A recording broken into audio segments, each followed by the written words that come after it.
किस खुशी में आगे? जस्सी की खुशी में आए हम। नुका दे भाई टिकट को नहीं मिला, जस्सू ने मिला, को नहीं डॉक्टर जी ने मिला, ये के मिलने का कहां है? जस्सू ने मिल की टिकट कहां यूं था उगदा तो देव था जस्सी ने डॉक्टर के उगदा तो देव था जस्सी ने डॉक्टर के खास बात आने थे ले अच्छा जहाँ आदमी के तुरपा जस्सी दे दी हेल्थ क्लिप चल रही है वो समाज में एक शर्मनाक जो बात हो उसके नहीं, उससे ज़्यादा कोई शर्मनाक हो ही नहीं सकती। आज हिंदुस्तान चांद पर पहुंच गया और जिस तरह की समाज को बांटने वाली बात, नफरत फैलाने वाली उस क्लिप में करी जा रही है, उसकी इंडियन नेशनल लोक दल और बहुजन समाज पार्टी निंदा करते हैं। और ऐसे जिस भी पार्टी में लोग हैं उस पार्टी ने उन लोगों पर कार्रवाई करनी चाहिए जो जाति पाति का जहर फैला रहे हैं आज आधुनिक युग में 21वीं शताब्दी में। कुलवंत साहब मतलब जिस प्रकार तय नारनौंद हल्के की टिकट सब लास्ट में आई है कांग्रेस की, और एक तरफ ये भी कहा जा रहा है कि अगर डॉक्टर अजय की टिकट कटी है तो लोहान ने फायदा हुआ उस चीज़ का। देखिए राजनीति में कोई काम मेरे फायदे नुकसान खातर तो होता नहीं। हर एक आदमी की इच्छा हुआ है अगर मैं चुनाव लड़ूं, मैं डॉक्टर साहब की भी इच्छा थी मैं चुनाव लड़ूं और किसी कारण से वो नहीं लड़ पाए। हमें भी अफसोस है क्योंकि आगे तो पब्लिक ने फैसला करना हुआ, मौका तो मिलना चाहिए सबने। और उस परिवार ने जो लगातार 4 बार नारनौंद से विधायक रहे और 4 बार उन्होंने चुनाव लड़या, उस टाइम बहुत से वोट लेके वो दूसरा नंबर पे बहुत बढ़िया लड़ाई उन्होंने लड़ने का काम कराया। संगठन में रहे तो जिस तरह बेइज्जत करके उनको दरकिनार कराया गया है, उस तरह आसपास के जो नारनौंद के गांव हैं उनमें रोष है भारी।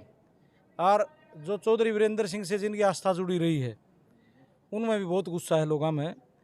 और साथ ही साथ जिस तरह बहन जी को, कुमारी शैलजा को बेइज्जत कराया गया, इससे दलित समाज में बहुत रोष है। और जिस तरह की भाषा वो लोग प्रयोग कर रहे हैं, जिस तरह लोकसभा के चुनाव में वोट लूट के संविधान बचाओ का नारा दे के अपनी पार्टी बचाने का काम कराया। वोट किसके थे? दलित के थे। और अकेला किसान वोट थे तो कोई राज पलटता नहीं, कोई विधानसभा जीत सकता नहीं, सरपंच भी नहीं जीत सकता, अकेली कोई नहीं जीत सकता। इन साथ दिया जोरदार तरीके है जब जाके है नहीं मोदी सत्ता से बाहर हुआ। आज उनके बारे में और उनके नेताओं के बारे में ऐसी शर्मनाक बातें करी जा रही हैं कि किसी भी सभ्य आदमी को उनको सुन के भी शर्म आती है। देखिए इस प्रकरण क्या बात है, जो कांग्रेस पार्टी है वो सदा ही दलितों की विरोधी पार्टी रही है। इस देश के अंदर जितने भी नेता हुए, चाहे वो छोटूराम जी हुए, चाहे बाबा साहब हुए, परियार जी, रामास्वामी जी, बिरसा मुंडा जी, जो तमाम संत रहबर हुए, उनको विशेषतर उनको जाति का दर्जा दिया गया। और जिस देश के अंदर जो गांधी पैदा हुए, गांधी को राष्ट्रपिता का दर्जा दिया। मैं कांग्रेस के लोगों से पूछना चाहता हूं, क्या बाबा साहब ने देश के लिए संविधान लिखा? धरती से आसमान के बीच में जितनी भी चीज़ें हैं, पेड़ पौधे, पक्षी, इंसान, जितनी भी तमाम चीज़ों को बाबा साहब ने राष्ट्रीयता दे रखी है। या आप इतिहास भारतीय संविधान के अंदर उठा के देख लीजिएगा। और बाबा साहब ने कभी किसी को जाति को लेकर, धर्म को लेकर कोई बात नहीं कही। वो तो समतामूलक समाज की बात करने वाले इंसान थे और उसके समाज के प्रति कांग्रेस ये करे तो बताओ कांग्रेस कितनी गंदी पार्टी है। दूसरी बड़ी बात, आज तक कांग्रेस पार्टी ने दलितों के लिए क्या किया है? वह बाबा साहब ने संविधान बनाया और बाबा संविधान का इन्होंने मिसयूज किया। अगर ये संविधान को पूर्ण रूप से लागू करता तो हमारे विधायक जी बार बार कह रहे हैं बातें, अगर ये संविधान को पूर्ण रूप से मानते, बाबा साहब को पूर्ण रूप से मानते, तो बाबा साहब की जो आरपीआई थी, रिपब्लिकन पार्टी ऑफ इंडिया, इन्होंने षड्यंत्र किया था, उसको खत्म किया। मेरे समाज से जाकर पूछो, आज तक वो जानते नहीं बाबा साहब की पार्टी क्या नाम था, उनका सिंबल क्या था, उनके एमपी एमएलए कितने थे।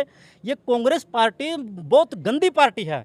कांग्रेस पार्टी अपने से बड़ी किसी को नहीं समझती। आज आप लोगों ने देखा कि मैं नारायण जय अपने जस्सी भाई थे, जस्सी भाई कि कोई आ रहे थे, उनको बड़ी गंदी बात की। ऐसी समाज के बारे में शर्म आनी चाहिए, डूब के मरना चाहिए। भाई हम दलित ही देश के शासक हैं, हम भी इंसान हैं, प्रकृति ने हमको पैदा किया है। या हम समता मूल्य की बात करने वाले लोगों के बीच में आज भी जातिवादी मानसिकता और करें को देश का राजा बना दो। मैं तो कह रही हूँ लोग आएंगे तो लोग तो बिल्कुल भ्रष्टाचार फैलाएंगे। इन लोगों को तो इस देश से मतलब सत्ता से नहीं, देश से बाहर जाना चाहिए ऐसे गंदे लोगों को। तो मैं तो उनके कड़ी शब्दों में निंदा करता हूँ। लोहान साहब, जिस प्रकार मतलब इनका दुख प्रकट हो रहा है तो इस पर क्या कहोगे? क्योंकि हमें आज की अगर बात करें तो हम डिजिटल भारत में जी रहे हैं और फिर भी इस प्रकार की बातें जो सामने आ रही है। ये अंदर का दर्द है। मैंने तो पहले भी कहा था, आप किसी भी जाति के बारे में इतनी गंदी बात आज सभ्य समाज में कोई राजनीतिक पार्टी के लोग नहीं कर सकते। ऐसे लोगों पर पार्टी ने कार्रवाई करनी चाहिए और इससे ज़्यादा क्या कहा जा सकता है। एक क्लिप भी देखी जो वायरल हो रही है, तो उस क्लिप ने देखकर आपका क्या कहना है जरूर बताइए।